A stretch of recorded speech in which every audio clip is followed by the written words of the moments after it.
So just welcome to all of you to this reading form number 2 of a series that we had started. And I'll just say, mention that in a little more detail in a moment, but just my name is Trevor Scott, and I am with the Jesuit Forum for Social Faith and Justice. And it's really good to have all of you here, and with Simon Appolloni, who I'll introduce in a moment in more detail. But thank you, Simon, for being available to lead us in this conversation on Peter Wohllebens' graphic adaptation of The Hidden Life of Trees. And this is the original book, and then it was made into this graphic version, which we'll be spending our discussion on. But just before we continue to proceed, I'd just like to welcome, express a land acknowledgement. So I'm speaking from Toronto, Tucker, Toronto, our Jesuit offices in downtown Toronto. I'd just like to acknowledge that our offices of the Jesuit Forum and University of Toronto, from which Simon joins us, is located on the traditional territories of the Mississaugas of the Credit, the Anishinaabe, the Chippewa, the Haudenosaunee, and the Huron-Wendat peoples, and is now home to many diverse First Nations, Inuit, and Métis peoples. Let's acknowledge that Toronto, commonly known as Toronto today, is governed through the Treaty 13 with the Mississaugas. As someone who has also lived on this land for many years, I'm deeply grateful to experience its natural beauty and resources. Its many beautiful ravines, on the natural beauty on the shore, the natural beauty of Lake Ontario, a place known and respected for its cherished tree canopy, that Toronto is known for. And this land has provided me with a place to live, study, and work for many years. And I recognize that this privilege of being here, calling this place home, like so many peoples before us, comes from the stewardship and care of the Indigenous peoples. I remain committed to learning more about the rich histories and diverse cultures of the Indigenous communities who call this place home, this land home. And in my personal vocation as a Jesuit priest, and in my personal life, and as a representative of the Jesuit Forum and Regis College at the University of Toronto, I strive to support reconciliation efforts by actively participating in community events, supporting Indigenous-led initiatives, and continuing to educate myself and helping others about the ongoing impacts of colonization, particularly in this part of Canada, and particularly through Jesuit forums in my capacity as a teacher. I pledge to respect and honor this land and its first inhabitants, acknowledging their enduring presence and contributions to our collective future.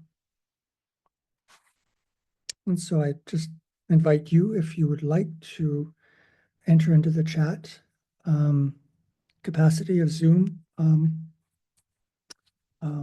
your own land acknowledgement, acknowledging the land upon which you call home. And just give a moment for that.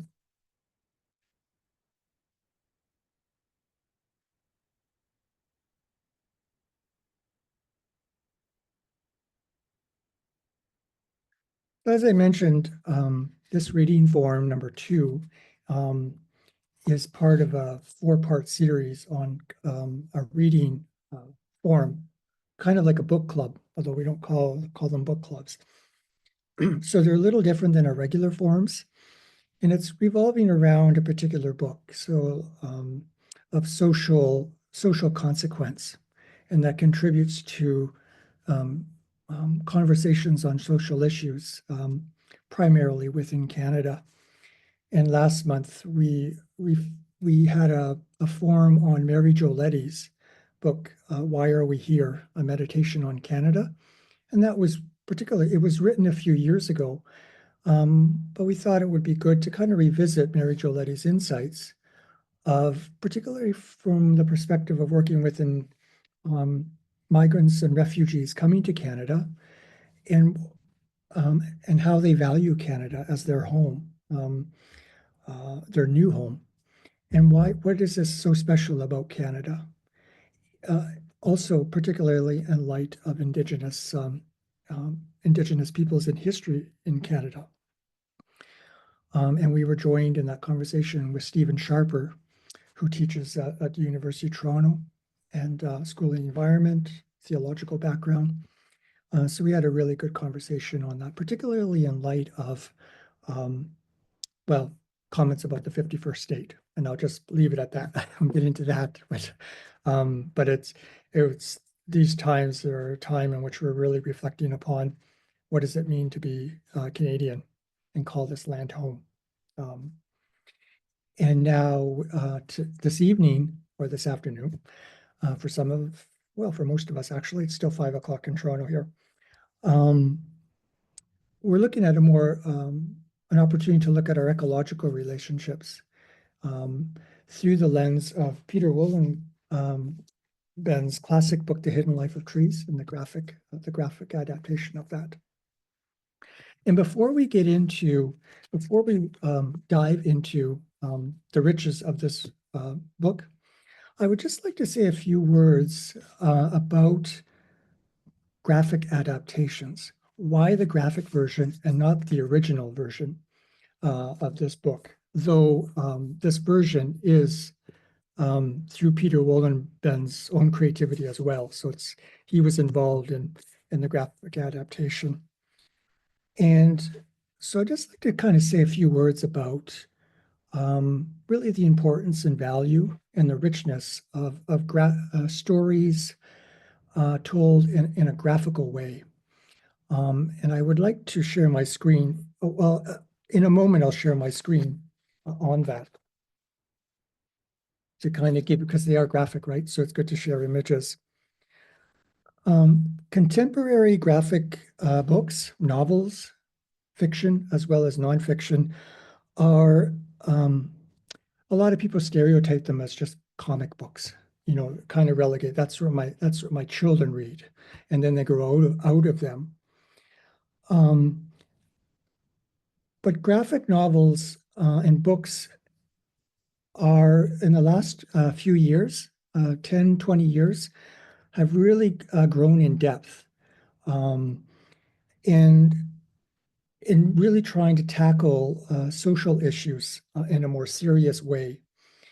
And topics such as mending of broken relationships, confronting social anxiety, revealing the impact of geopolitical forces on individual lives of people throughout the world are subjects of contemporary graphic novels. And I'll share with you a few of them in a moment. So in a lot of ways, we're in a golden age of graphic novels and books. But there's still that lingering stereotype of novels. In a survey, more than half of school librarians report that parents and teachers are oppose the genre and don't think that it's a legitimate form of literature, or that it's not serious reading. And comic books emerged in the early 1900s. And in Europe, as well as the United States, when newspapers began publishing little humorous strips in the daily newspapers.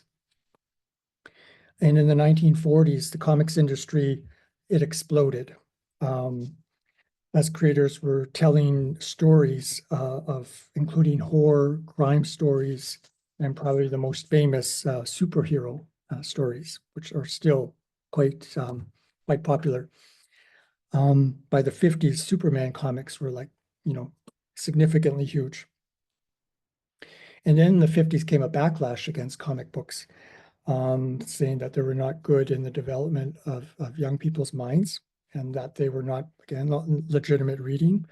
And not only the form that was being criticized, but the topics that were being criticized as well, kind of exploring sexuality, um, masculinity in sort of in unhealthy ways for many educators. And then in the 80s and 90s, comic books started to kind of lose they weren't as popular anymore like they were in the 50s and 60s. And then in the early 2000s, Japanese manga, which is a significant genre, they began to take Japan by storm, and they were imported. Like the whole world was catching on to Japanese manga. Um, and then that kind of opened up a new sort of age in the genre of graphic arts, commonly known as comic books. And here's where I'm going to show my screen. Just a moment here. Can you all, hopefully, I think you can all see that. In the 90s, this graphic novel, Mouse, was by Art Spiegelman. This is in the 90s now, early 90s. It portrayed the Holocaust in World War II and portraying the concentration camp inmates as mice and the Nazi guards as cats, and revealing new social and character and narrative depth to the form of graphic novels. This kind of story in graphic form was unheard of, really, up until this time. And it's a graphic novel of Art Spiegelman's on the experiences of his father, and his father telling him about his experiences being in the concentration camp. And here's just a few sort of examples of that. And there's the mice as the inmates. Really powerful, and it's still in print. I'm not asking everyone to read, but it's just to give you a sense of the style. And then a few years later, Jason Lutz wrote a really thick graphic novel called Berlin. And it's an intricate look at the fall of the Weimar Republic to the forces of Nazi fascism through the eyes of its citizens, everyday citizens. A young woman escaping the memory of her brother being killed in the First World War, of another character, an idealistic journalist losing faith in the printed word as fascism and extremism are starting to take hold in Germany, and then of a family torn apart by poverty and the politics of the time. And so it's a story that is still so relevant for many people what we're starting to go through now. Yeah, just leave it at that. And then just a few images there. Probably too many for you to really properly absorb, but. And then just a few years ago, this is by American Congressman John Lewis from the American South. He wrote a 3-volume, well, it was based on his memoirs of his involvement and leadership in the civil rights movement in the 1960s in the United States. And so this is a graphic version of his time in the civil rights movement. And he was one of the leaders of the March on Washington where Martin Luther King gave his famous speech.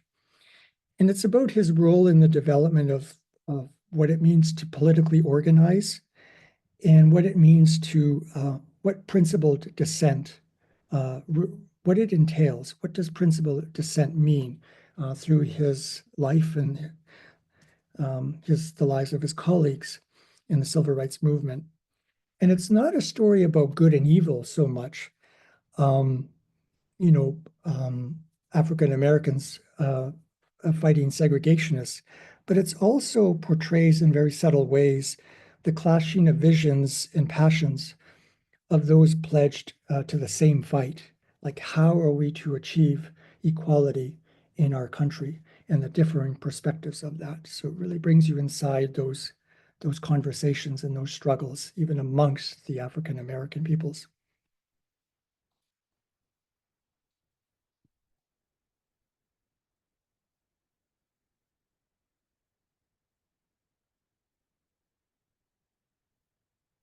And then this one of the most famous graphic novels is it's a memoir, Persepolis, and it's based on the life of Marjane Satrapi, who was raised in her young life in Iran, and what it entailed growing up in Iran, where the rights of women, um, where women didn't really have rights, and what it meant growing up, and then um, being able to immigrate to Europe, to England, and the difficulties of being an immigrant, a Muslim immigrant in a largely Christian nation. So this is probably one of the most famous graphic novels. Well, it's a memoir, not a novel, to give you a sense of the style. And then this is this is quite new. Joe Sacco, who's a Maltese Canadian, his graphic book, War on Gaza. And Joe Sacco, his graphic books are based on more journalistic perceptions. And he chronicles in all of his career, on the injustices of war, the horrors of war in Palestine. This is not his first book on Palestine, but this is just the most recent one for obvious reasons.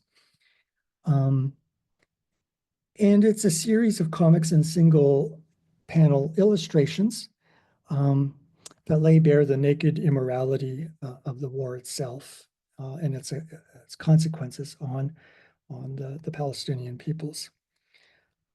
So that's.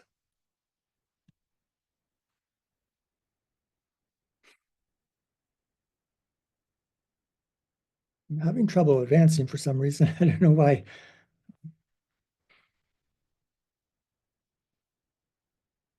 It really just these single cells, like you really give you a horror of the effect of bombs and how destructive war is, and then the consequences on peoples and being just their lives being so disrupted, like you could look at these cells for just minutes and minutes, of the details.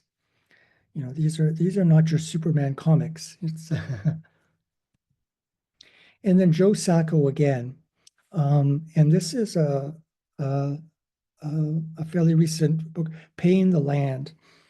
And it's a story of how resource extractivist industries, timber cutting, diamond mining, and so on, the oil industry, and their impact on Indigenous communities in the Northwest Territories of Canada up north. And the question that is really kind of driving the narrative is, what do we do? What do you do? What do Indigenous peoples do? How do they respond to these pressures of industrialization? But also, do they break, how can they break their dependencies on the oil and gas sector as well? Because to a certain extent, it is these industries, they help pay the bills in some ways, but in other ways, they're so destructive to their livelihood and the land itself. So just a few illustrations here of that. It kind of gets, the way of life, the traditional way of life, Indigenous peoples before industries, but also the impact, the ecological impact of industries on their way of life in the land. Again, really rich illustrations. And not only the impact of industrial of industry, but cultural as well.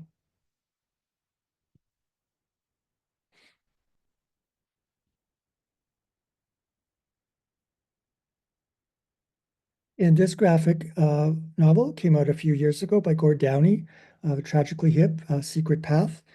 It's a haunting and wordless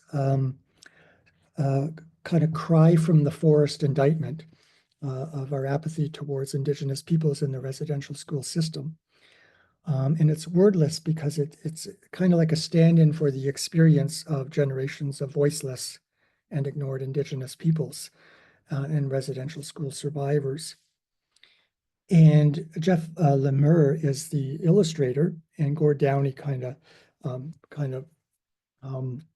I guess you could say, conceived of the narrative. And it's the story of the last journey of a 12-year-old Anishinaabe boy who died in 1966. So based on a true story of him trying to escape Cecilia Jeffrey Indian Residential School in Northern Ontario. And it depicts his few scenes of his life in the residential school, and also of his, I don't know why I can't, of his escape from that school.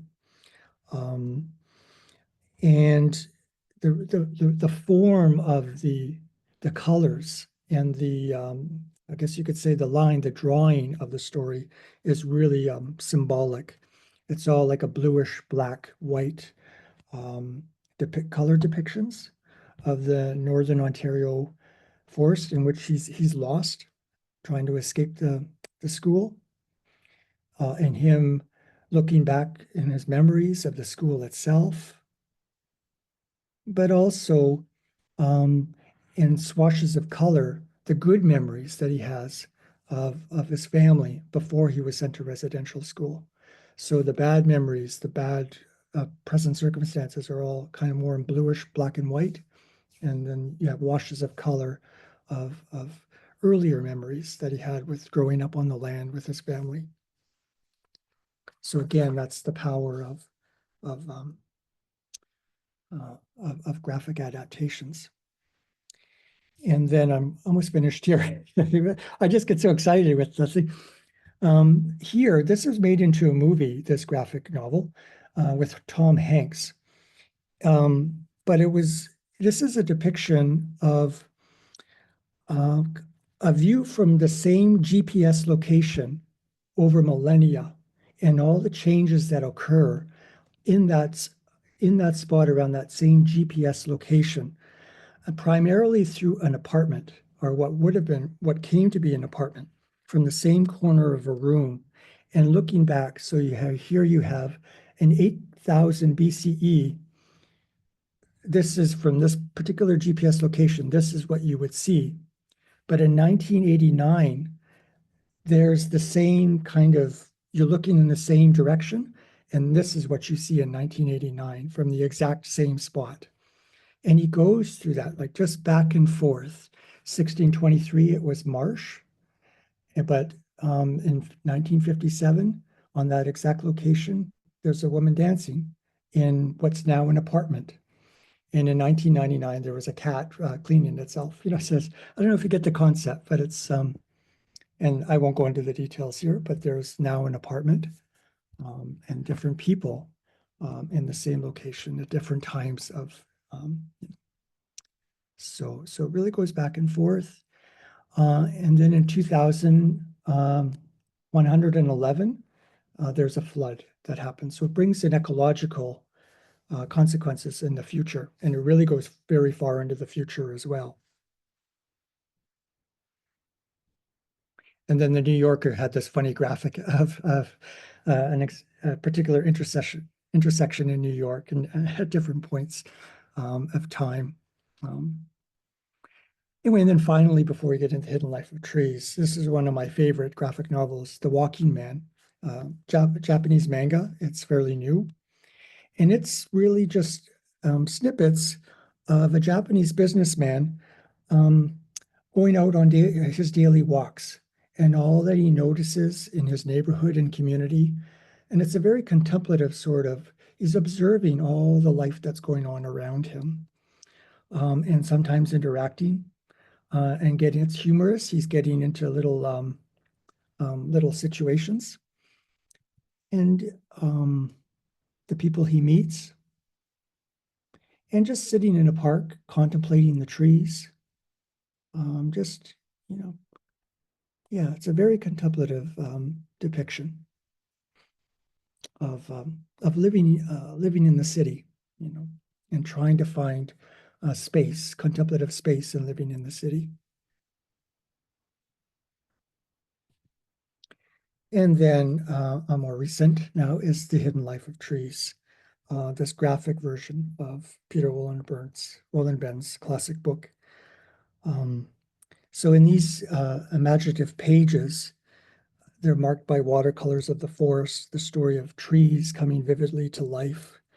And it's examination of both the natural interactive beauty of trees and the forest and all the creatures that are part of it, including ourselves as human beings.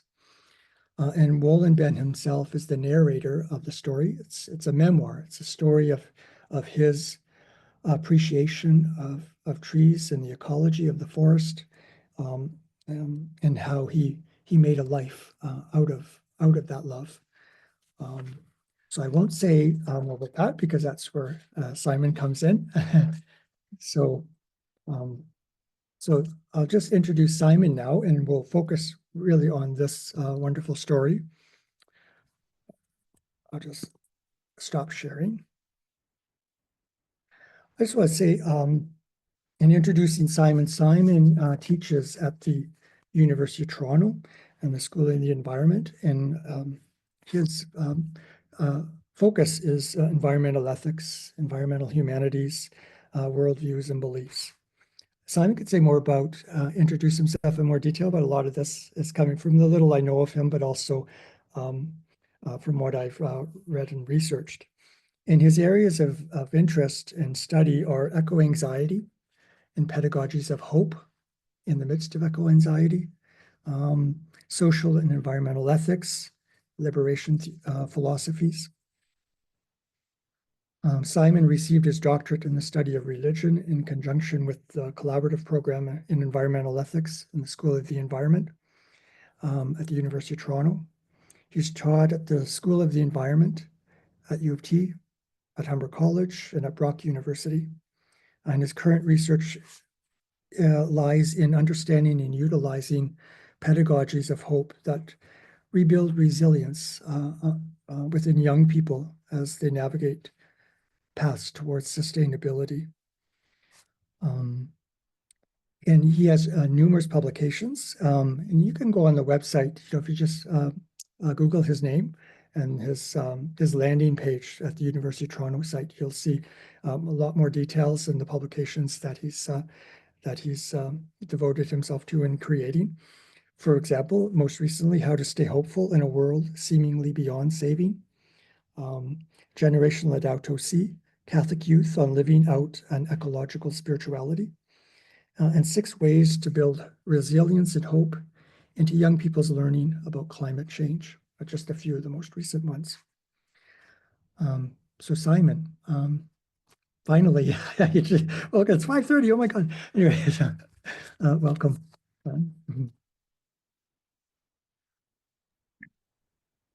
Thank you, Trevor. I appreciate the kind words, and I also appreciate the introduction to this this genre and this medium of learning. It's a very powerful medium especially for conveying messages, the social messages. I promise what I'm going to do with this book is will have an uplifting message at the end, as I think we'll need that. I'm going to show you some slides, or share you with some slides, so that it will be, even if you had not the chance to purchase this book, you will still have had a chance to enjoy its rich nature, and as Trevor has aptly said, through this very powerful medium. So here we go.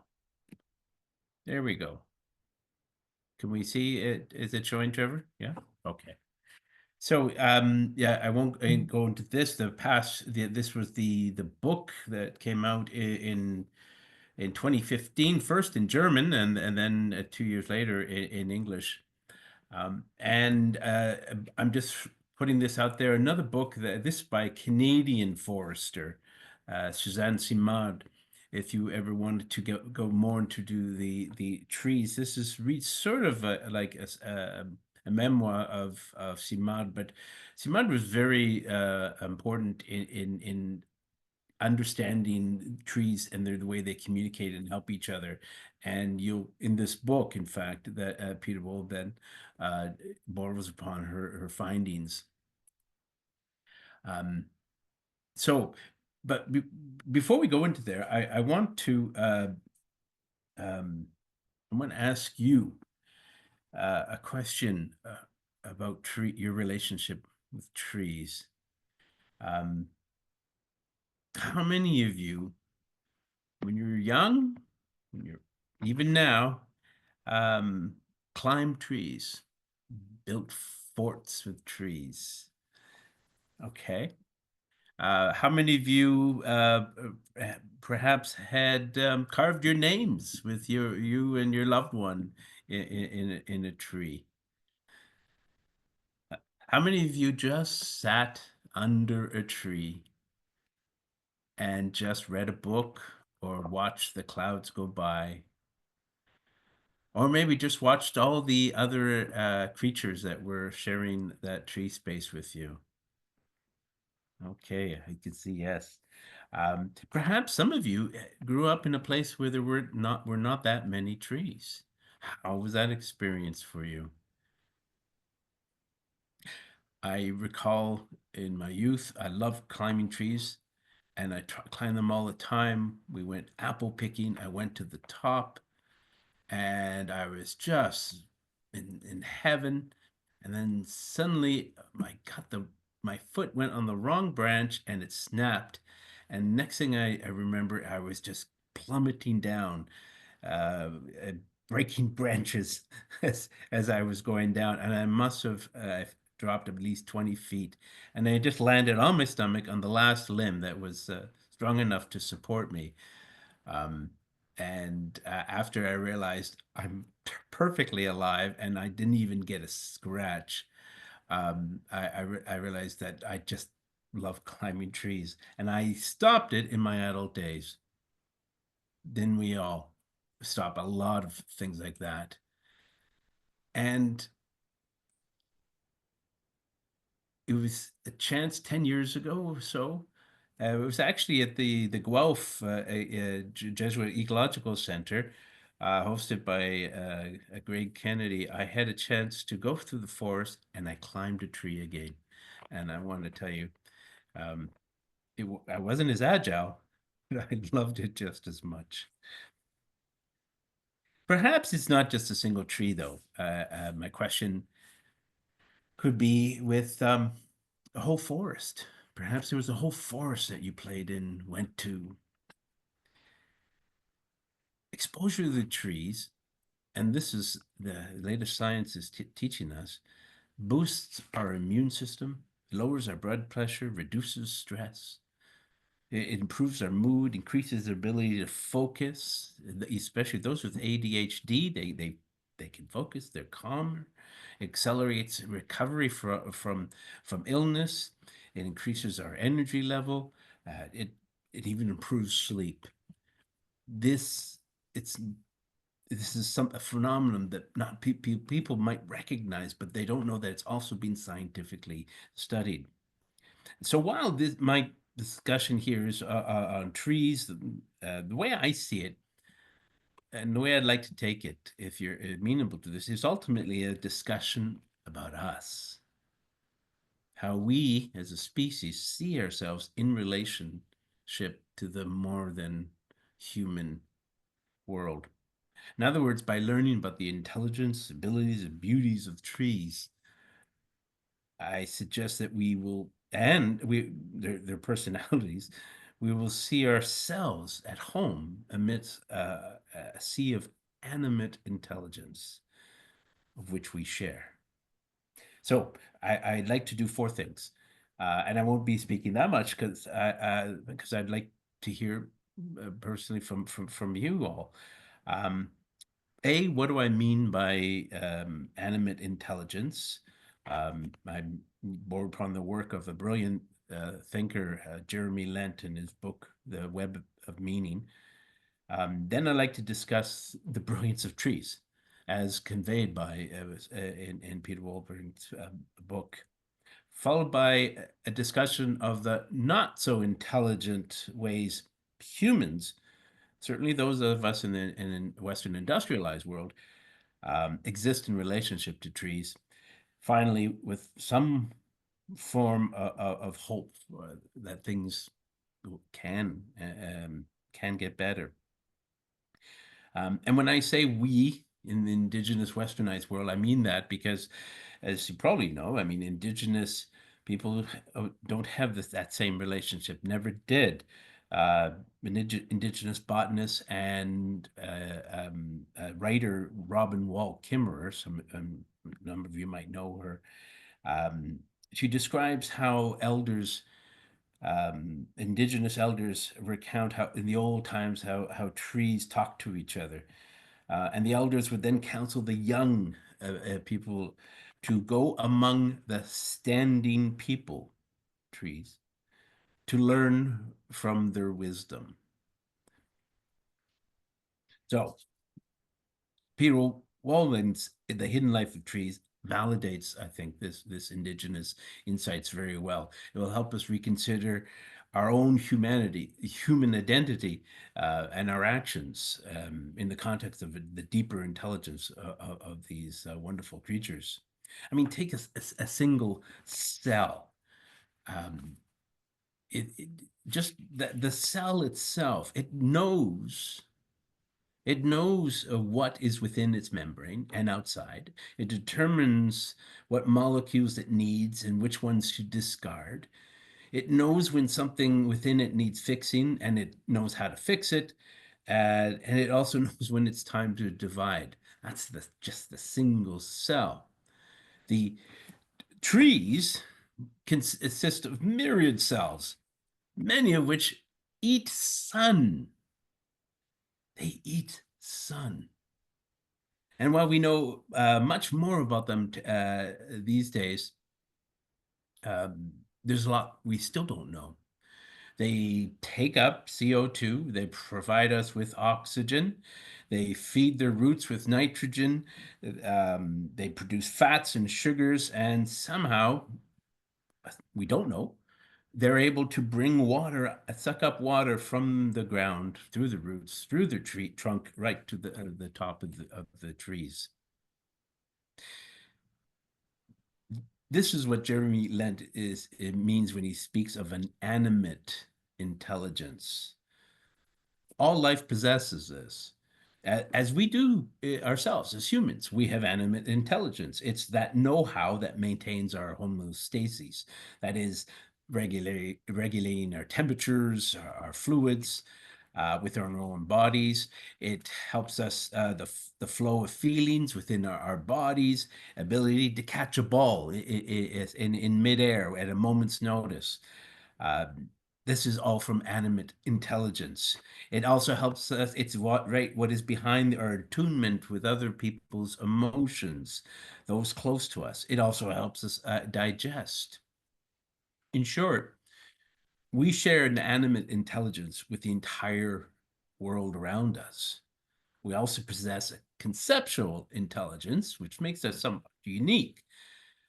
A way of thinking that helps us, for instance, do mathematics, helps us to build aircraft. Um, we too often forget that, however, that we share the animate intelligence with the natural world. So it's with that thought I'd like to turn to trees, full of intelligence. So here we go. There is in Africa an acacia tree, and this is all from his book. When they're being eaten by the giraffe or other antelope, they send out toxins and the leaves in very short period of time become toxic. And so and then the substance, it's chemicals in the air go downwind, and all the other acacia trees are warned. Giraffe are coming, giraffe are coming. And so they do the exact same thing, and the leaves turn toxic. So the giraffes no longer just move away from eating that tree. The giraffes themselves, having their own animate intelligence, go upwind where the scents aren't, and they keep moving from tree to tree until the trees keep exhaust themselves in sending out messages. There's another story he conveys of in this case we have um, beech nuts and acorns that fall from trees. Now, if the trees just like a machine just threw out these nuts, sure that with the hope that they will catch in the ground, and then they will flourish into small little trees and grow. Um, but if they did that all at once, you would have boars and other animals eat all the nuts. And so what they've done, they've figured out a system, as he says. They alternate between producing the seeds in abundance and making them scarce. Sometimes up to 5 years, they will do this, so the boars will not last, or their numbers will shrink. They will die off, so that they can then, after 4 or 5 years, then put out their seeds in abundance, and then know that a lot of them, more of them, will take root in the ground. Trees release substance to protect themselves, much like the acacia tree. But this one sends out a substance to other bugs to that they know will come and kill the current bug that is a predator on that tree. I mean, how brilliant is that? And trees can differentiate through the saliva of these bugs which bug it is, and they will temper their response accordingly. And this one I love is that trees also, specifically the phytoncides. This is a chemical that very powerful repellent, but it's a disinfectant. So all the bacteria and the nasty things floating in the air are killed by these phytoncides, specifically by conifers and oak trees as well, but other plants emit them too. And here's the neat thing. This is why when you go into the forest, and they call it um, for, forest bathing, you feel better. And it's not just because, yes, we through evolution, we've been with these trees for millions of years. But it's also that these same chemicals are helping us with our own immune system. Um, so if anything, if you do anything in the next week, take a walk in the woods. And this is something that when I've only come across recently, but so have scientists. They've come to learn how trees communicate and interrelate with one another. Mycelium, fungi, mushrooms. It's a relationship that goes back hundreds of millions of years when the trees first started. They needed they didn't have the roots at the time, and they developed this symbiotic relationship with these fungi. And the relationship is both mutual.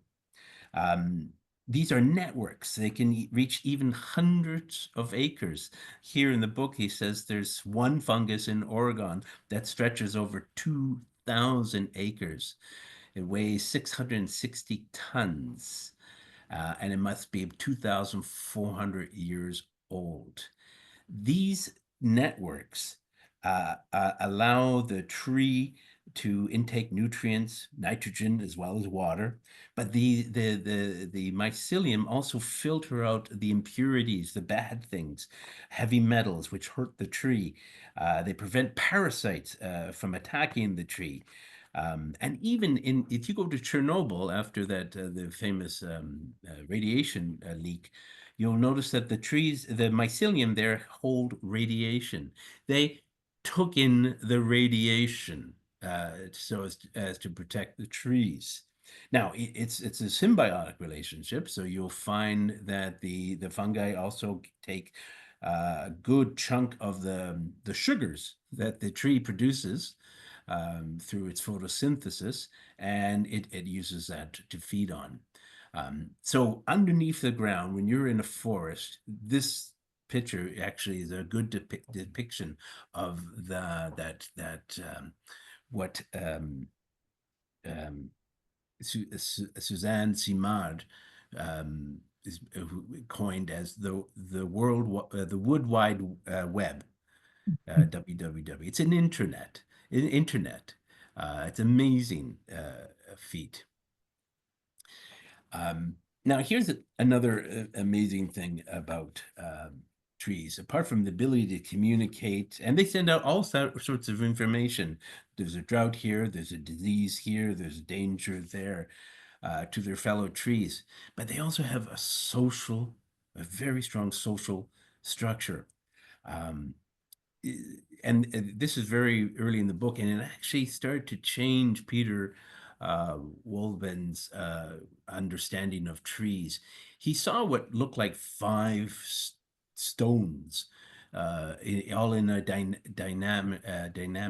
diameter. And he thought they were just stones. And he took his knife out and he starts cutting them, and he realized, oh my God, it's a tree. It's alive. And he said, why? And he came to the conclusion that that 5 foot diameter used to be a tree that probably was felled some 400 to 500 years ago. But this beech tree was kept alive, and to this day, by the other beech trees around it. It was a social structure to help one another. Beech trees, especially when they're of the same species, they take care of one another. They protect each other's space. I don't know if any of you've noticed this, but I find it absolutely beautiful. You're in a forest, you look at the canopy, you look up, and you see sort of patterns of space where the light comes in between the tree's leaves. This is on purpose. The tree says, "Oh, hey, Trevor, you're there. I'm not, I won't. I'll leave you be. Stan, yeah, I'm gonna just you just I'll let your leaves be. I won't disturb you." And then you get this beautiful pattern. Now, before we think that trees are all lovey-dovey, they also will compete with other species. This is, and although there are some interspecies benefits of various trees, trees also compete against other trees for light, which they dearly need, and nutrients. Here's another thing he found out. He was a forester, and what do foresters do? They help manage the forest so that the timber companies can come in and cut all the trees.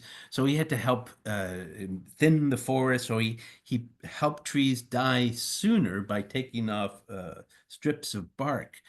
At the time, he did it because that was his job. Years later, he comes by and he noticed those same trees are okay now. They're fine and living. And what he found out is that the other birch trees around it rallied in solidarity, and they helped those wounded trees that were set to be killed repair themselves, and they were saved. And he sets the idea that trees help each other unconditionally. They must have some sort of intuitive knowledge. We're not talking about machines here. Another wonderful example he gives. He passes by, would be in Germany. It passes by three trees, all share they're very close together, but they're three separate trees. They share the same soil, the same amount of sunlight. All their conditions are the same. Even their sizes are the same. But he notices that one, in the onset of fall, decides start changing its leaves colors and remove its leaves and prepare for winter, where another doesn't. He says, why? It's all the conditions are the same. And he comes to the conclusion that trees have a certain characteristic. Each has its own. To to keep the leaves on in winter is a peril for trees.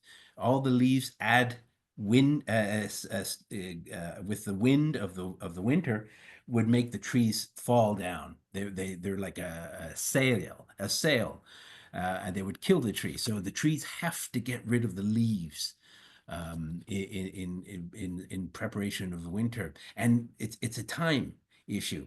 So one tree that was cautious, the colorful one, said, "I'm going to get rid of you now. Let's be cautious. Winter's coming. I don't want to have you all on when winter comes." And boom! So it stops photosynthesizing. It loses its green chlorophyll. Boom! It turns orange and yellow. The green one said, "You know what? I'm going to chance this. I'm going to be a bit more bold, and I'm going to stick around and keep my leaves, and I'm going to suck up a little more energy so that I can use for the cold winter and the first when spring comes up." One was cautious, the other was bold, and that's really the only difference that Peter Wolleben can find between them. And of course, we know that they are great sinks for carbon. 1 cubic yard of wood holds almost as much carbon as 1 ton of CO2 produced, and produces almost 1,300 pounds of oxygen. Um, Incidentally, this is Peter Wolleben in his latest iteration of his career. He stopped cutting down trees, helping people, as we're going to see very shortly, help people decimate the forest, and he's helping people fall in love with trees.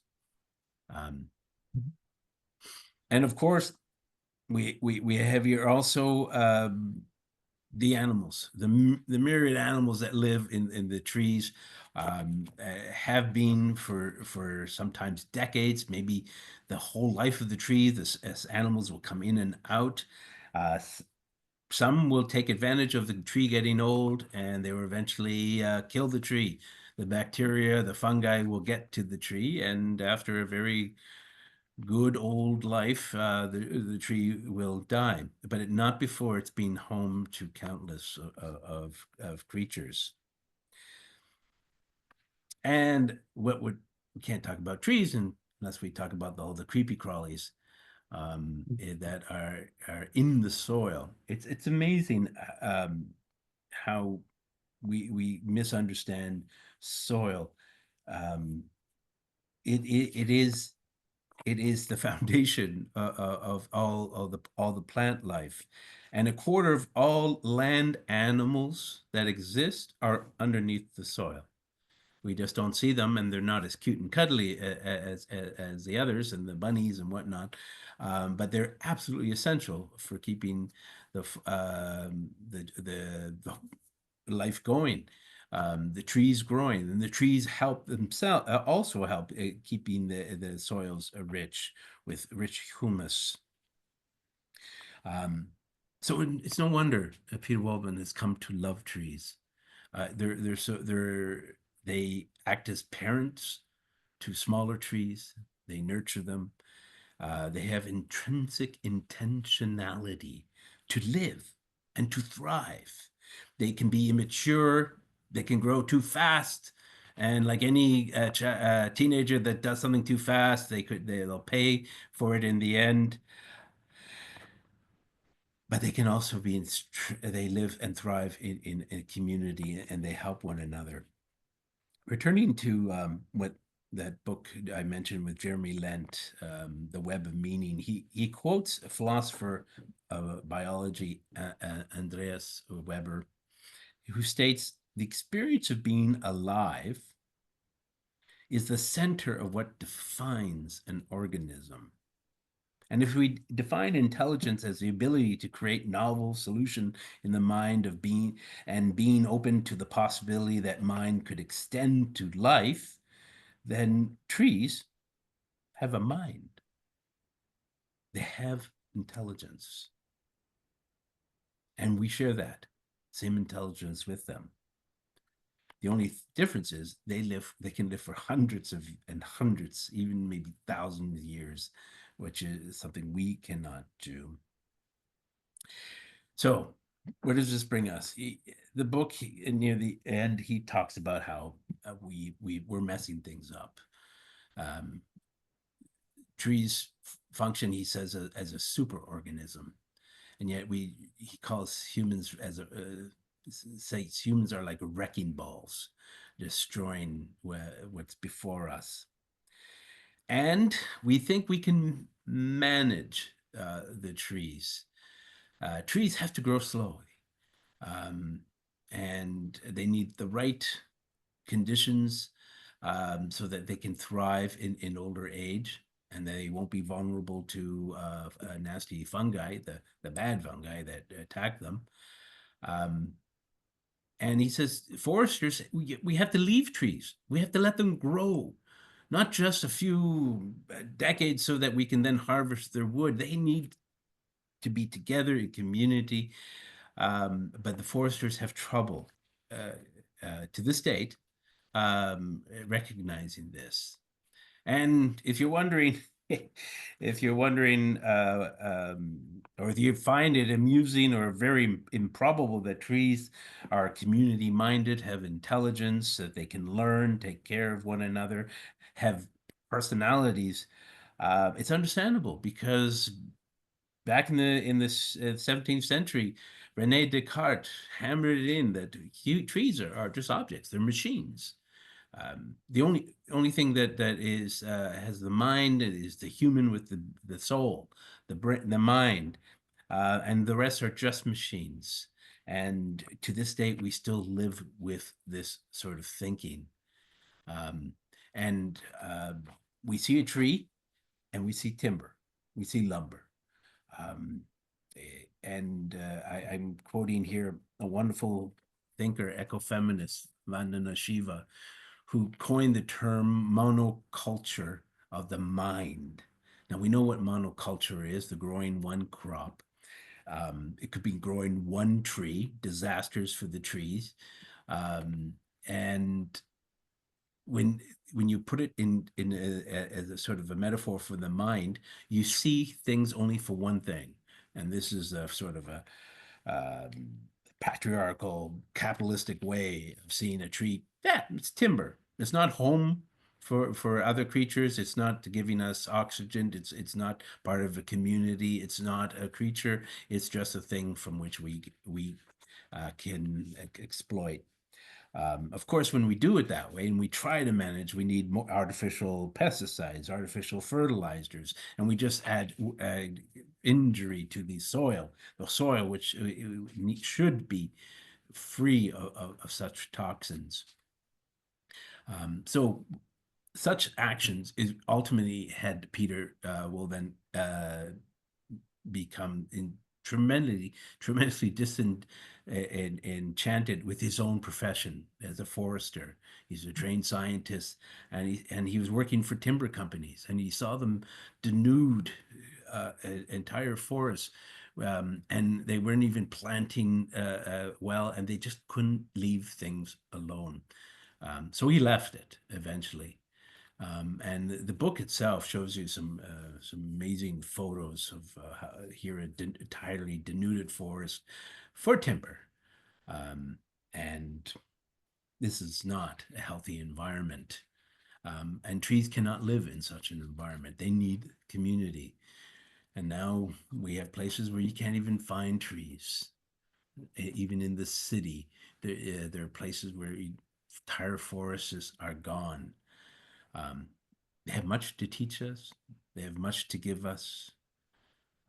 They've been around for millions of years, and we seem to be ruining it. So this leaves us with, okay, what about the city? Aren't we should plant more trees here and there, and they're beautiful. But he points out that even then we don't get it right. In the city, the parks, we want variety of trees. There's a willow over here, a beech over there, an oak down there, but where's the community? These are different species, and they don't necessarily work and play well together, and so they're alone. So they can't have the life that they would have in the other than human world. Moreover, with the people walking on the soil, they compact it down, and then when it rains, the rain doesn't go straight down to the roots, so they suffer from a lack of water, and in the hot part of the cities at night when the heat is still there because it's been absorbed by the cement, the trees need that coolness in the day, in that at night they're not getting it. So trees very much suffer. He calls them street kids because they never really grow old, and if they die, they die. And he also points out, and we've seen this before, when people plant trees, you see a big bulb where the roots are, right? And it's usually in a sack. Those are the roots, but they've been trimmed for travel. And he says, when you trim those roots, you've stunted the growth of that tree forever, and that tree can never really grow to its full potential. We really get a lot wrong when it comes to trees. But here it is, and I'm going to end with this because I promised you I would. And as I promised my students, I teach 500, a class of 500 students, the Introduction to Environmental Studies, and I teach them the end of the world as they know it, and I'm tired of watching them fall off that world when at the end of the course. And so I've for the longest many years now I've changed how I teach, and I show that okay, it's bad, but it's also there's some good, and so let's look at the good. And this is him himself pointing it out. Europe has more forests now than it did in the 19th century. In France, while there were 20 million acres, uh, um, now they're double that, 40 million acres. A lot of it's because humans are just moving away. They're moving into the city. That itself could be problematic, but they're leaving the trees, and the trees are able to grow. Uh, um, but unfortunately, we still have the problem of the plantation. It's a monocrop, and you've seen those trees in the forest where the trees are all lined up in order. Uh, those trees will not thrive. It's impossible for them to thrive. But he's pointing out that people are starting to come around.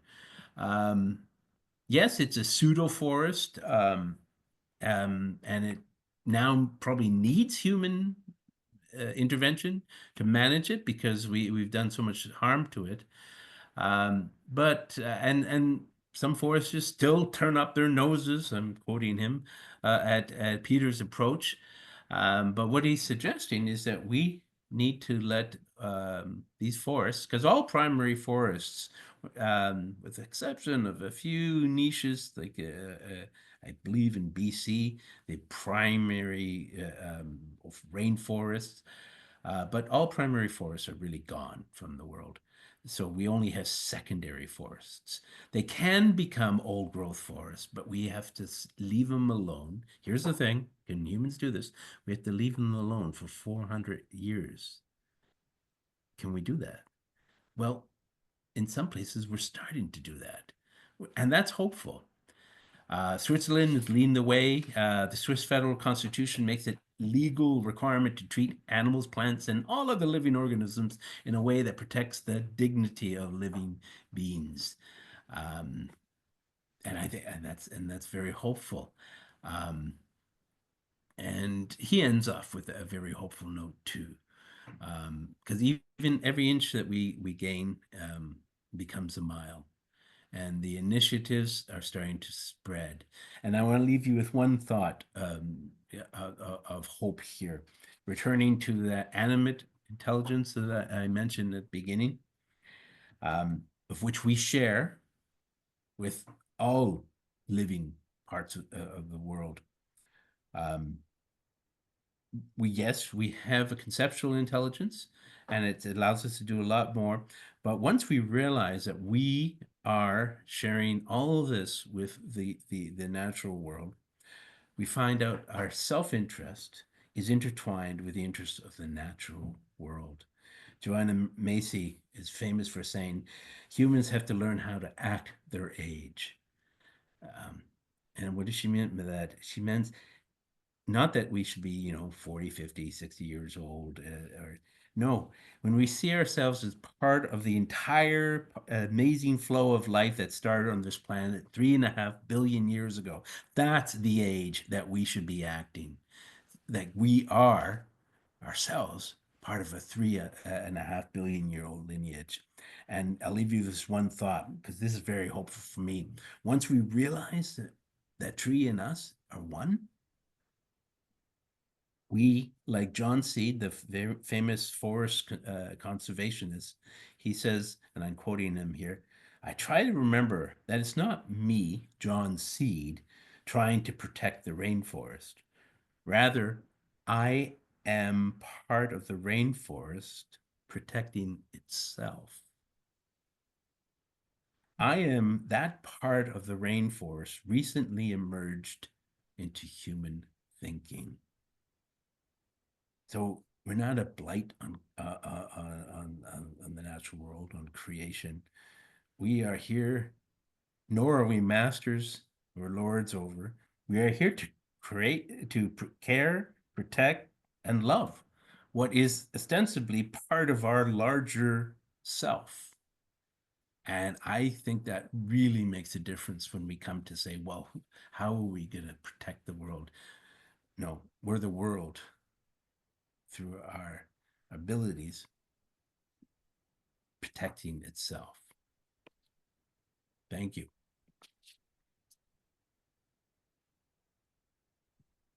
Thank you so much, Simon. That was really wonderful, and a lot of sharing of the images as you're walking us through the different dynamics of really just a selection of the variety of ways in which trees interact with each other and their ways, their characteristics. I'm going to open it up to any questions that people have or observations of the moment, but just based on Simon's input and your reading from the book, if you did have a chance um, to hold the book in your hands, or a digital version too. But I'm just going to echo some of the things that struck me in this graphic adaptation was that you brought out yourself. Those three trees on a road, by his home, which they were like so closely together, and one the color changes its color sooner than the others. So just bringing out the personality of trees, that each tree has a personality. That really struck me, and especially the way he graphically displayed it, like they're talking with one another. One tree asking, "Why are you changing your colors now?" And he kind of gives them, so that's kind of, and also to the plight of urban trees. I think his, just a couple book 2 pages or so, really kind of like, at least for me anyway, gave me a sense of like the Toronto is considered one of the cities that has a significant canopy cover, but that's not necessarily a good thing like, for the trees themselves, because they're left alone in planters, they're surrounded by concrete, all the trampling that, and so that really struck me as well. Um, so yeah, if there's anything, I leave it open to the floor. Anything, what resonated with you from what you heard from Simon and your reading?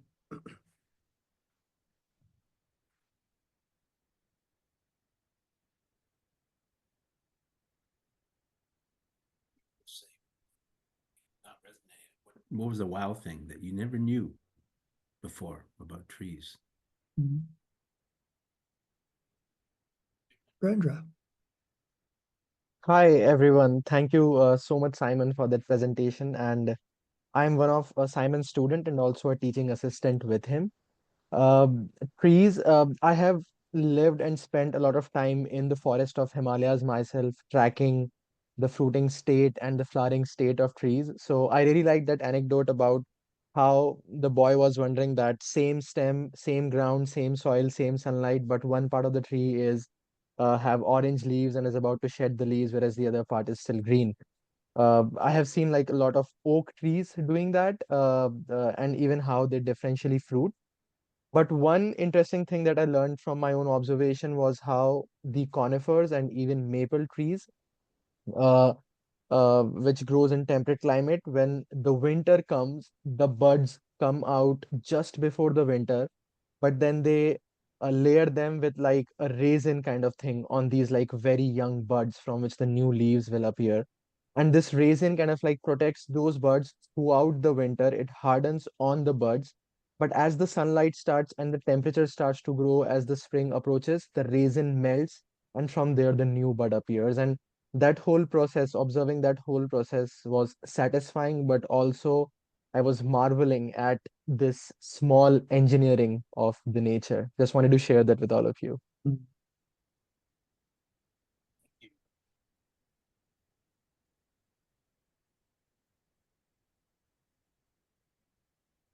Dan. Thank you, Simon, for this presentation was wonderful, and the book is wonderful. I really love the graphic aspects and the beautiful pages and so on. I couldn't help when I read the book think about Laudato Si, and you know that motto in Laudato Si that everything is connected, and somehow you know the what you discover in the book about the mycelium and the forest communicating and everything and our connection that you pointed out. And I haven't dug much into that, but I was wondering if you had any insights on how maybe Peter Wohllebens experience, which is not really Christian in any ways, I think, um, aligns with the intuitions in Laudato Si, and maybe sometimes maybe contradicts them. Actually, that would be interesting too. I mean, it doesn't have to necessarily be aligned, but I don't know if you had any thoughts on those parallels or contradictions between the two views, if you wish. Thank you. That's a very good point, Stan. Uh, Laudato Si, an encyclical written by Pope Francis, as most of you know, on our common home. It was a wonderful document on ecology and the Catholic faith, and what we're doing to this planet and to those suffering, the poor people suffering in those in most parts of the world in the South. He he definitely speaks from a faith perspective. And I was listening to what Peter Wohlleben was saying, but he actually speaks. I'm not religious, but he is definitely has a spirituality, a spiritual of love of these trees. He is so connected to them, and he actually talks about himself needing medical attention because he overworked himself for the sake of the trees. And whereas he was there in the beauty of the trees, he was suffering from um, angst and because of what he was trying to do. So then he realized, no, I have to be with the trees as well, and realize that I am part of them. So I would say there's definitely a spirituality there that that would would be much in keeping with what Francis says. But going to what Francis said that Wohlleben would agree with, is, and Francis said, less is more when he talked about our consumer society, and that we just constantly consume, consume, consume, and to the destruction of the world around us, including people and communities of people. Um, Francis says, no, less is more. And I think that's what Peter Wolfgang is saying. Hey, less timber. Yeah, we need wood. We do need wood, and we need to harvest some trees, but there are ways to do it if we can just not be so avarice and greedy. So I would add that. Thank you very much. Good evening. I just want to say thank you for this chat, this talk. I really appreciate it. I got the book myself, and when I was reading it, I was having all these visions. And when I heard about having a illustrated version of the book, I was like, wow, I have to see what is there. So I really appreciate all the information about the illustration, and it shows how different kind of visions toward the same topic we may have, like with different colors and different styles to show the same point. So that's one thing. Another thing is I really appreciate the talk about the book and the stories that the book tells. So thank you, Simon. And also, like I know like those stories are based on science, and somebody like a person who knows about forest was able to go deep into perceiving and studying all this magical world, and it's so close and so far, I think, from our everyday life. And yes, I agree with the comment about Toronto being a nice city for that. For example, where I live, we are lucky to have like a top garden, like a garden in the top of the building with some trees. And we know like it's hard to keep them. And we know like it takes money, care, and so many things just to have a tree and flowers around. Well, I live in downtown, but not too far. There are like parks and things to go, like, well. So anyways, I'm very happy to be here, and thank you so much for this talk. Thank you, Paco. Thank you. Anyone else?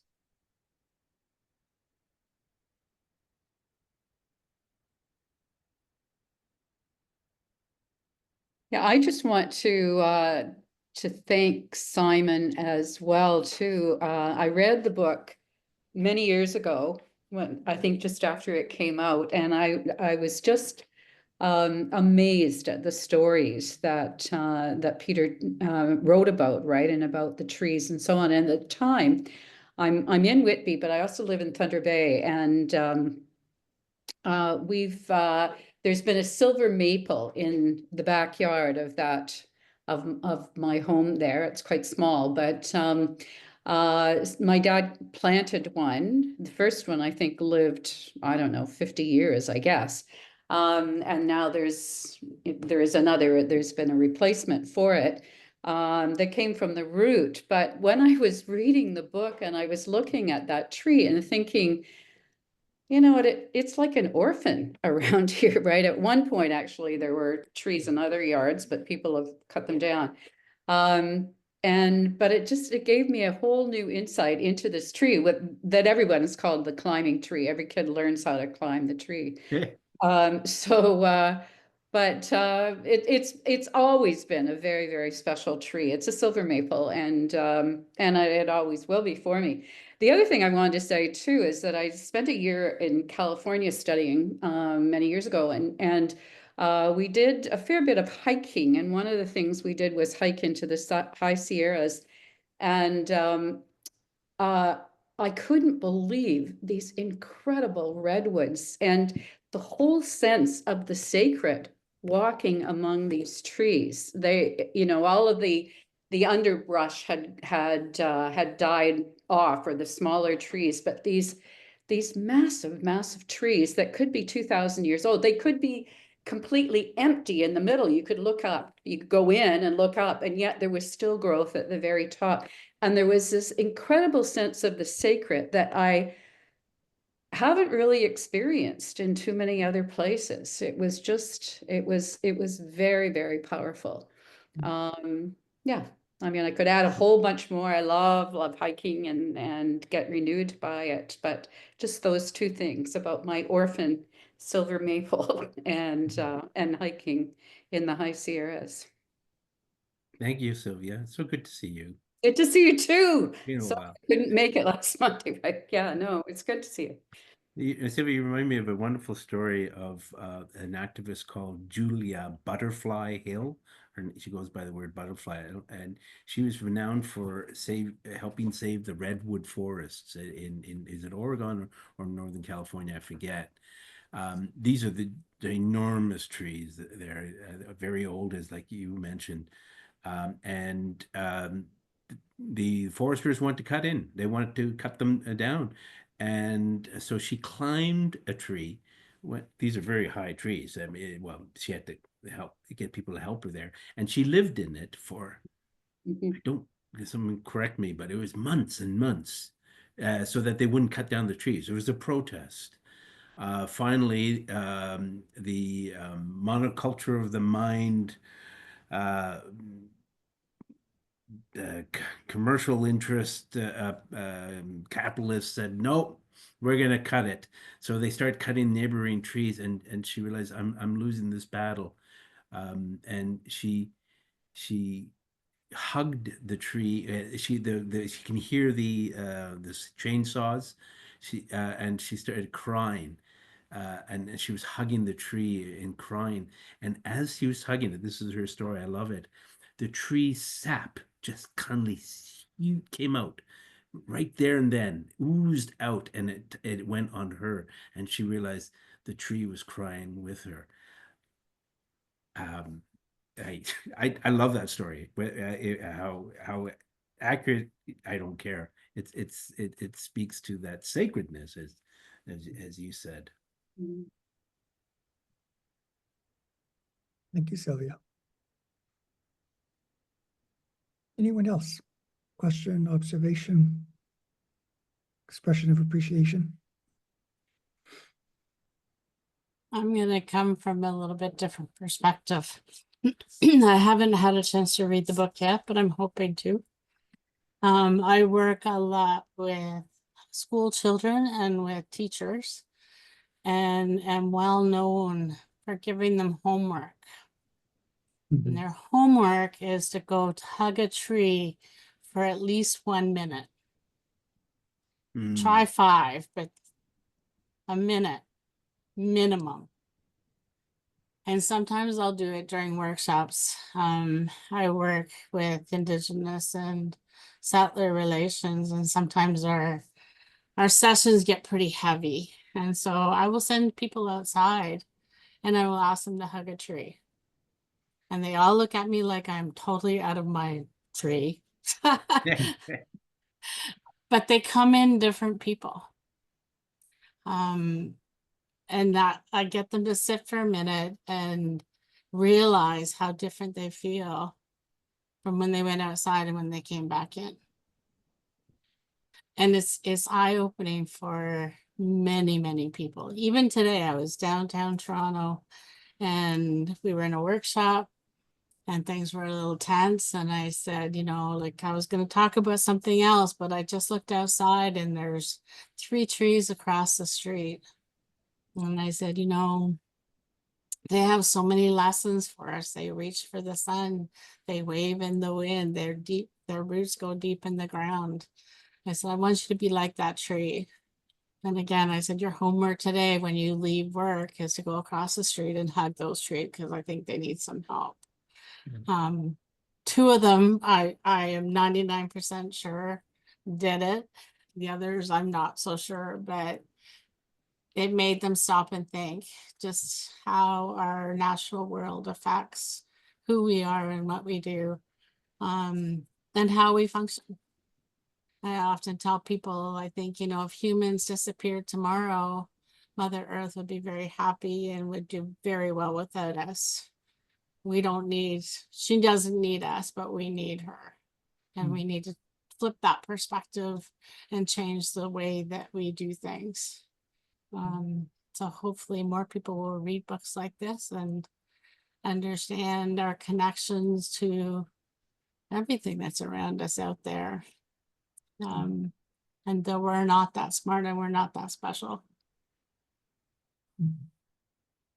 Beautifully Ma'am. said, Mim. Thank you. I'd like to say something. Mhm. One of the books that I've read was called The Golden Spruce. It's in the Haida. It was considered sacred tree by the Haida people. And it was very, very unusual because it was golden. But there was one guy, Grant Hadwin was a forester, and he was, along with cutting all the trees, and he started to get really affected by all this beauty that was being destroyed by the loggers for greed. And but one day, I think he kind of went over the edge though, but in a protest against what they were doing, he actually cut the tree down in the middle of the night, which was a horror. But he said, like, how are you so horrified when you're destroying all those trees, and yet this one tree, you're horrified by this one tree, but you're not horrified by all the destruction of the forest. Anyway, it's a tragic story, but it was a really good story, book written by John Valiant. I don't know if anybody's heard of him, but he's just a really, really good author. And then there's also a documentary. It's called Hadwin's Judgment. So it really affected me when I saw that. Yeah. But this tree was a considered so like a sacred for the Haida people. Anyway. Thank you, Mariette. I put a link to a kind of like a review from CBC Radio. So if you could, by John Vallant. Yeah, I didn't know there was a documentary on it too. So that'd be, yeah. Hadwin's Judgment. It's called. Yeah. It's powerful. Yeah. Mm-hmm. Thank you. Anyone else?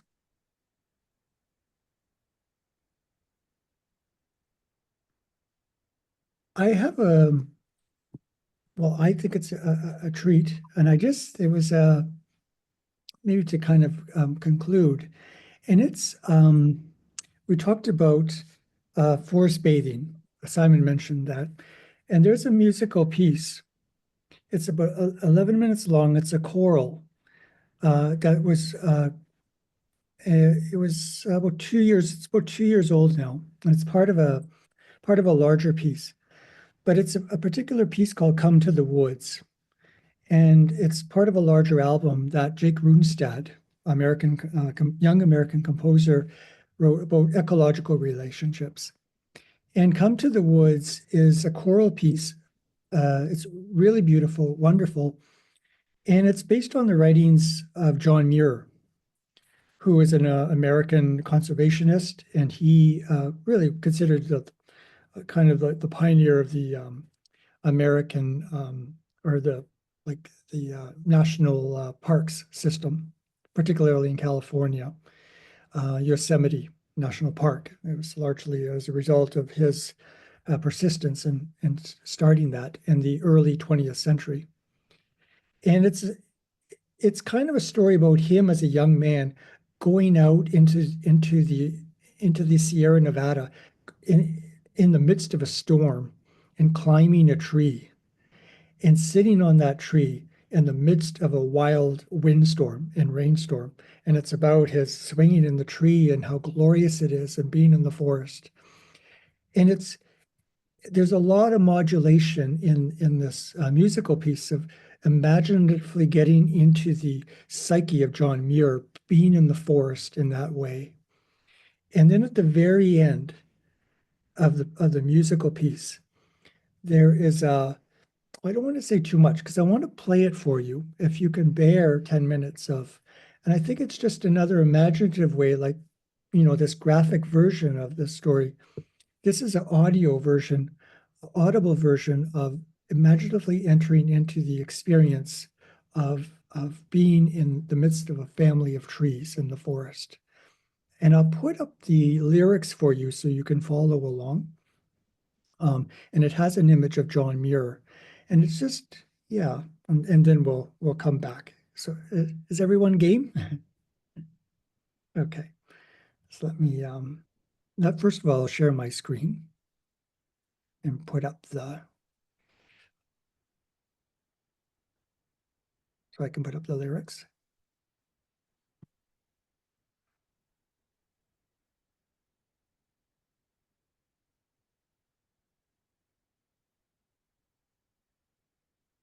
I have to play it first before I um,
Trevor, I have a suggestion. Maybe play it on your phone and in front of your mic, because I think the computer doesn't pick it up. If you're able to play it on your phone, maybe in front of the computer, it will pick up the sound, I'm sure. okay, I was worried this would happen. I've never.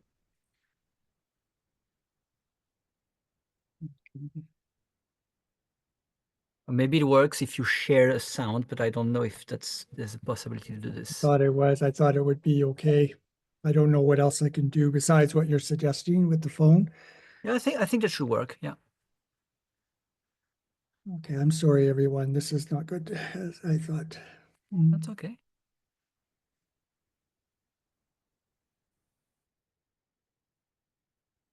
Okay, I don't even know how to stop it. Is everyone else having the similar issue with the sound? It's not very good.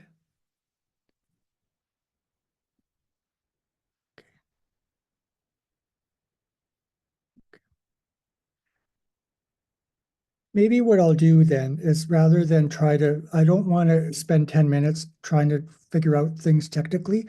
I'll send everyone a link through an email, and then you can listen to it then. I thought it'd be nice to listen together, but I don't want to waste time trying to figure things out technically, because I Yes, know we will be sending an email anyways with the recording, and then a feedback form, and we can send the link as well. And yeah, because it might be difficult to. yeah, because I get nervous trying to figure things out when everyone's looking at me. Yeah.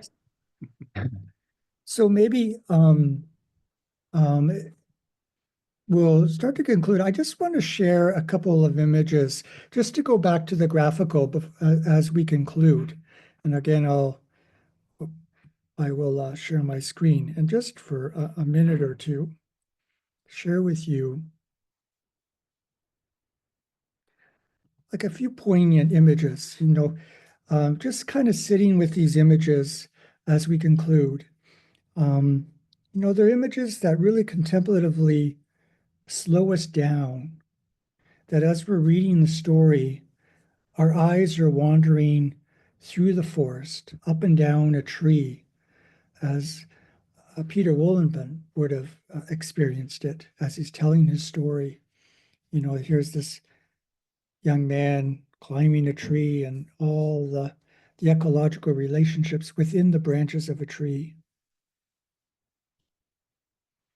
And here he is in front of a beech tree, kind of the overwhelming grandeur of the majesty of the trees in our midst.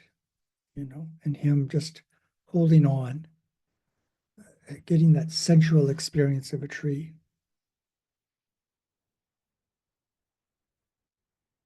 And this is a way for us to just linger in the forest with Peter Wohlleben.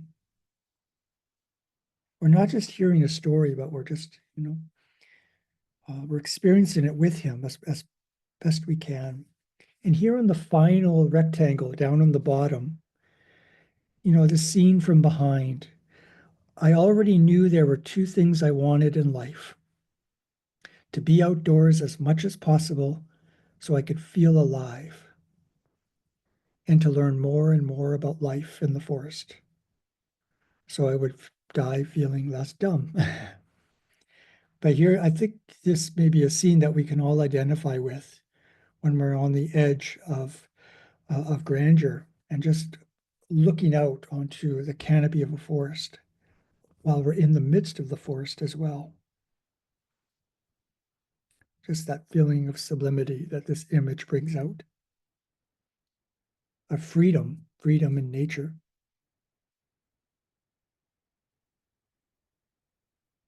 And then again, the bottom cell here. Here he's in the mid, like the overwhelming height of a tree. The sublimity of being in the forest amongst the trees. And we're always looking up in so many ways at the canopy and the majesty of how the light is shining through the canopy. It's like being in a cathedral, or any church. When we walk into a church, our eyes are just drawn every which way, up and down, left and right. And there's a sense of protection almost, like we're being protected from the elements. That we're part of the forest. We're not just in it, but we're a part of it. That image really brings out.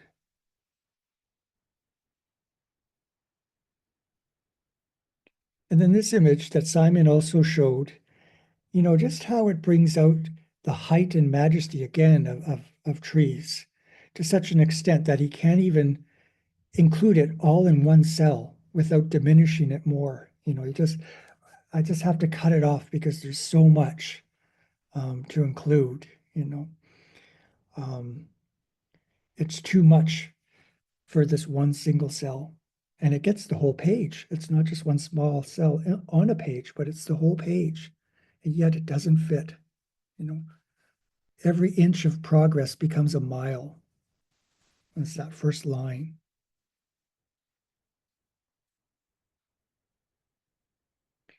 And then this top cell with René Descartes again, that's an image that Simon also showed, how cruel we can be, unfeeling towards trees. Just crack.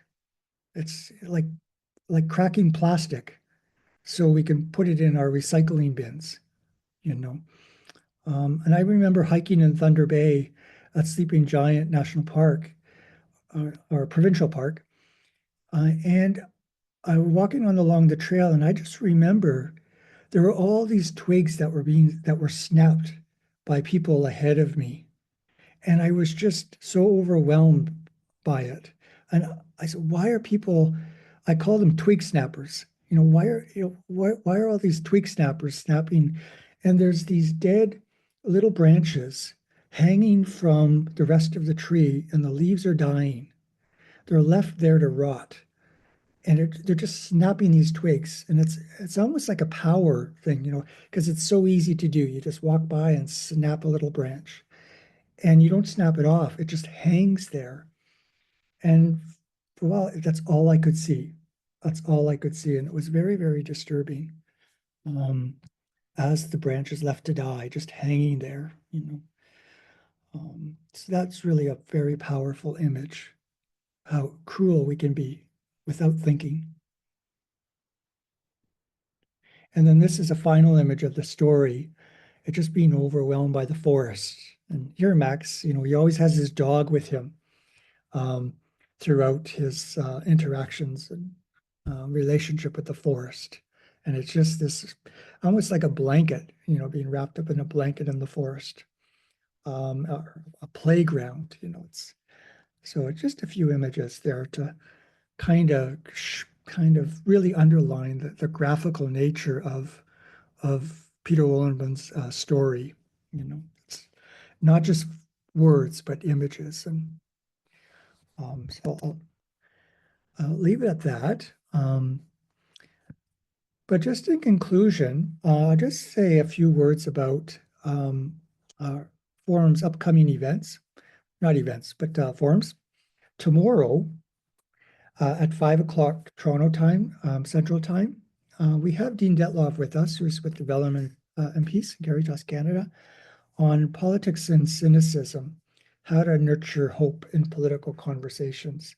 And this is part of a larger series that we've been having on political action rooted in discernment in the context of our election, our federal election that we're in the midst of, and how living in very polarized, highly politicized times, and very, in the midst of a consequential election, and how can we enter into the political process in a really discerning, prayerful way. And so this is Dean Detloff's contribution to this endeavor, you know, because politics and cynicism, they really, we've become very cynical in our political process for obvious reasons, but we have to remain there, you know.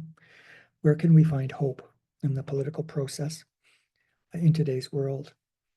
And then, I'll show that.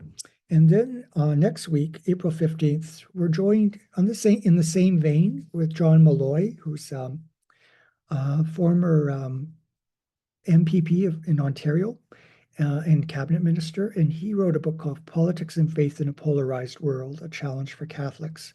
So John will be joining us next week to reflect on this. How does our politics and our faith, how can they come together in fruitful ways, not destructive ways, but fruitful ways, particularly in light of our present federal election. So he'll be contextualizing his insights of politics and faith in Canada today.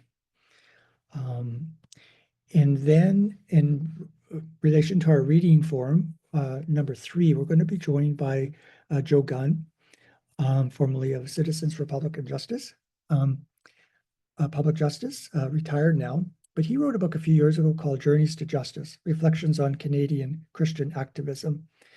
And just to kind of, though it's a few years old, it's a timeless, you know, it's not something to be easily forgotten. And just to kind of remind us of people who put their faith into action towards social progress, and how social progress and our faith come hand in hand through not just theory, but examples in the Canadian context. So that I'm looking forward to that. That's our reading forum 3. And then reading forum 4, which is on June 10th, we're going to be joined by Nigan James Sinclair, who's the son of Justice Murray Sinclair. But Nigan James Sinclair stands on his own, doesn't matter who's his father, but we're going to be looking at a book called Structures of Indifference, an Indigenous Life and Death in a Canadian City. And just how, not written by James Sinclair, but for James to kind of give us insight into how so many Indigenous peoples, and particularly in urban centers, the mistreatment that they experience, particularly in the healthcare system, in our healthcare system. So that's just a few upcoming events that we have to let you know, and you'll receive emails, and, you know, to register and so on. So I think in conclusion, Simon, I just want to thank you for coming and joining us on this ecological conversation and bringing your experience and wisdom in environmental studies and in relation to our faith, and bringing your time with young people and with a hopeful disposition, you know, and very in the midst of very ecological concerns that we have. But Simon, thank you very much for opening us in this conversation. So, Thank you. It was my pleasure. okay, good. So at that, I think we'll say goodbye. And Stan put in a couple in the chat links, a couple of links, just a couple of books that I mentioned. Yes, I mentioned the events in the chat, and we will email you the recording of this, as well as a quick feedback form that you can fill out in the coming days, as well, and the link to the music piece that Trevor wanted us to listen to. So you'll have all that, and don't hesitate if you have any other questions to email us. But thank you very, very much for joining. Thank you very much, Simon, and have a great evening all. Bye-bye. Bye, everyone. Good night.